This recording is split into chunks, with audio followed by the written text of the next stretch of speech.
Japan প্রযুক্তির অভাবনীয় উন্নতির পরেও এদেশে এখনও টিকে রয়েছে বহু প্রাচীন শিল্প। তেমনই এক ঐতিহ্যবাহী উপাদান হল জাপানের কাঠকয়লা বিঞ্চোতান।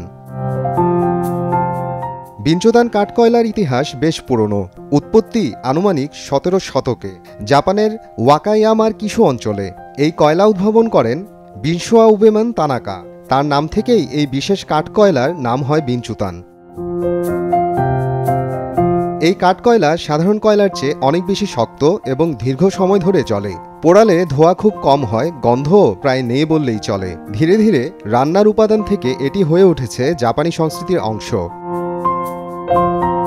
মূলত উবামে ওক গাছের কাঠ থেকে তৈরি হয় বিঞ্চোতান। প্রথমে কাঠগুলো কেটে শুকানো হয়, এরপর কয়েক সপ্তাহ অল্প তাপে পোড়ানো হয়। পরে কাঠকয়লাকে 1000 ডিগ্রি সেলসিয়াসেরও বেশি তাপে কয়েক ঘন্টা পোড়ানো হয় এবং হঠাৎ বাতাস দিয়ে ঠান্ডা করে দেওয়া হয়। এতে বাইরের স্তর হয় ধূসর বা সাদা। এ কারণেই একে অনেক সময় সাদা কাঠকয়লাও বলা হয়। খাঁটি বিঞ্চোতানে থাকে 95% পর্যন্ত কার্বন।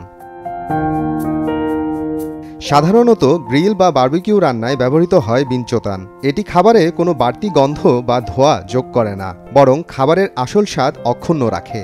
তবে এই কাঠকয়লা শুধু রান্নায় সীমাবদ্ধ নয়, এটি ব্যবহার করা হয় পানির ফিল্টার হিসেবেও।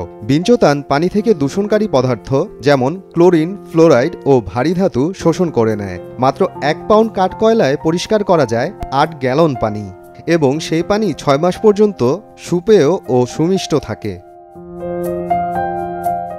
অনেকে ঘরের আর্দ্রতা বা দুর্গন্ধ দূর করতে কোণায় রেখে দেন বিঞ্চোতান। এমনকি এই কাঠকয়লা ব্যবহার করা হয় সাবান, টুথপেস্ট, ফেস মাস্ক তৈরিতেও।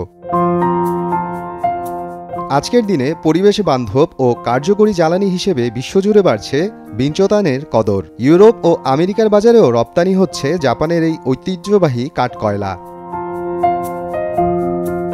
প্রাচীন কৌশল, আধুনিক চাহিদা, বিঞ্চোতান শুধু কাঠকয়লা নয়, জাপানের জীবন্ত ঐতিহ্য।